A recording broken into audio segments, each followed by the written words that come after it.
Well, after the war, in the mid-50s, when British films certainly weren't selling in America, you broke into the United States market. How did you achieve this? Well, again, it was a bit of luck, I think, really. We were making at the time films from well-known BBC subjects, radio subjects. We started off with Dr. Morell, and we went along. We had PC-49, and then we had The Man in Black. And then suddenly, television came along with Quatermass Experiment. And because we were dealing with the BBC, and we'd had very nice relationships for a long time, they let us have the rights. And we made that picture, and of course, as you know, it had the nation sitting on the edge of its seat every Saturday for about 13 weeks. And we made it, and it came out very well. And we sent it over to America like we'd sent all our other pictures, hoping, because in those days you really didn't get very much out of America, particularly the type of thing we were making. And suddenly this hit. They changed the title to The Creeping Unknown, and we suddenly found ourselves getting results and going into territories that we hardly knew existed.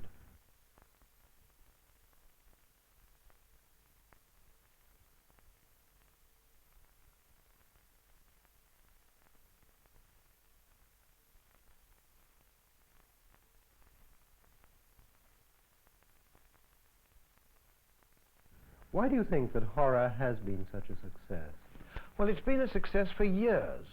I mean, you remember the old Boris Karloffs, you remember all the, you know, the old horror films. They were a tremendous success about 25 years ago. And I think it's a cycle. I think we make them better than they were made before. I think we make them a little more believable than before. And of course, the proof of the pudding is that I don't think there's a country in the world that doesn't play Hammer horror pictures. Mm. Is there any deeper significance intended in your films? No, I don't think there's any deeper significance, no. No, we just take, in fact, we haven't been really very clever or inventive about anything, because we must admit all we've done is taken what was a success 25 years ago, like a Dracula and remake it, a Frankenstein and remake it. In fact, we've taken all what they call the horror classics, remade them, Phantom of the Opera, and all those, made them a little bit better, as I say. We've got a completely new audience. And of course, every few years, we get another new audience for these things. And the tastes of the teenager today seems to be exactly the same as it was 25 years ago. Is there any deeper significance intended in the films that you make? Well, we've read things like that, and of course, being successful in a certain field, you have a lot of people investigating these things. We don't certainly think they do any harm to anybody. I think even, you know, when we submit our scripts to the censor, I believe he would tell you, if you asked him, that he has less trouble with our scripts than anyone. There's no violence in our pictures, there's no sex in our pictures. I think they're just escapism. Mm. Do you use any special methods of production in producing your pictures? Well, I think the boys, headed by Tony Hines, who's my partner and who's head of our studio, I think that when they're making subjects like this, they have to be ultra careful not to get too many unintentional laughs in the thing. I think they play them so straight, and that's why they're so careful in the casting. I think if you've seen any of our pictures, the quality is awfully good, the casting is good, they play it absolutely dead seriously. But you can't help it. Every now and again, you know, somebody has just taken out a heart or something, you know, up in the laboratory, and he comes down and says to his wife, "Pass the marmalade." And of course he gets an absolute burst of laughter, and all over the world, though. Mm. Do you find that any particular forms of horror are more popular than others? The classic horrors. If you know, the classics, the Draculas, the Frankensteins, the Mummies, the Phantoms of the Opera, all those Hound of the Baskervilles, that type.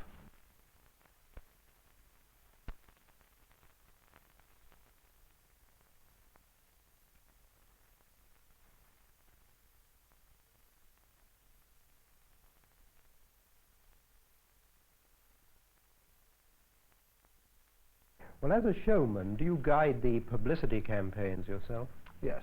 Yes, we follow our pictures all the way through. We find that titles are tremendously important. We find that posters are tremendously important.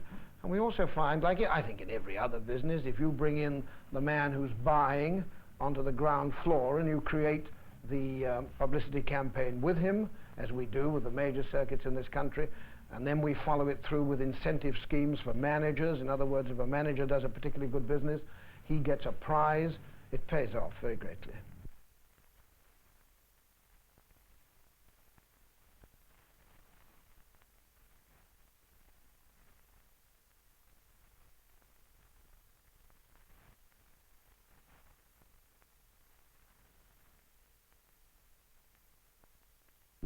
Of course, you have many other activities as well, as Chief Barker for 2 years running, which is something unique of the Variety Club of Great Britain.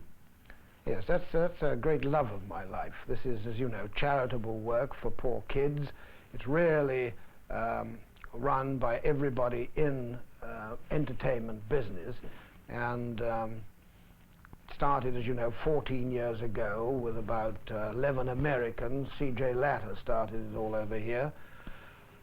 I think the first year they raised about £1,000 for children, poor children. Last year, £300,000, and this year it might be even £500,000.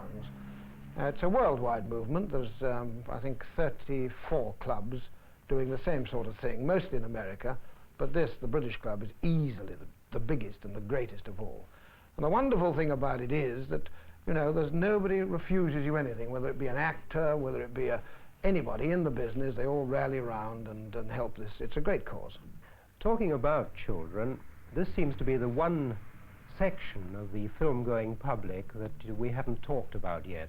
What are you doing about catering for them? About 3 years ago, we decided to have a go at pictures for children. And we made a swashbuckler called Pirates of Blood River.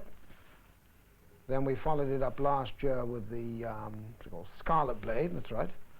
Now we've completed Devil Ship Pirates, which goes out this summer. And now we're planning on The Bandit of Kandahar for 1965.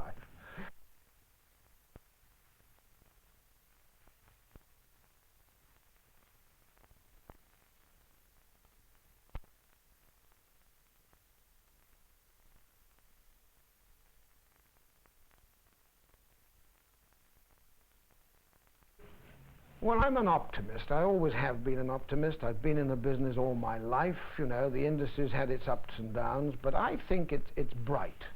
I really do. I think obviously it's smaller than it was. I think we've got some very talented people in the British film industry. I mean, when you see films like Tom Jones sweeping the world and doing tremendous business, when pictures like Dr. No and From Russia with Love are made in England, the combination of British and American, I think it's very bright.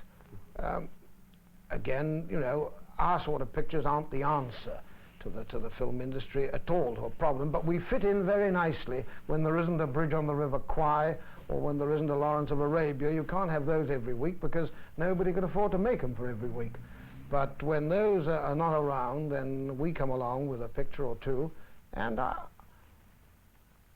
I would say that if I had to start all over again, and we started this doing 15 or 16 years ago, I'd do exactly the same thing.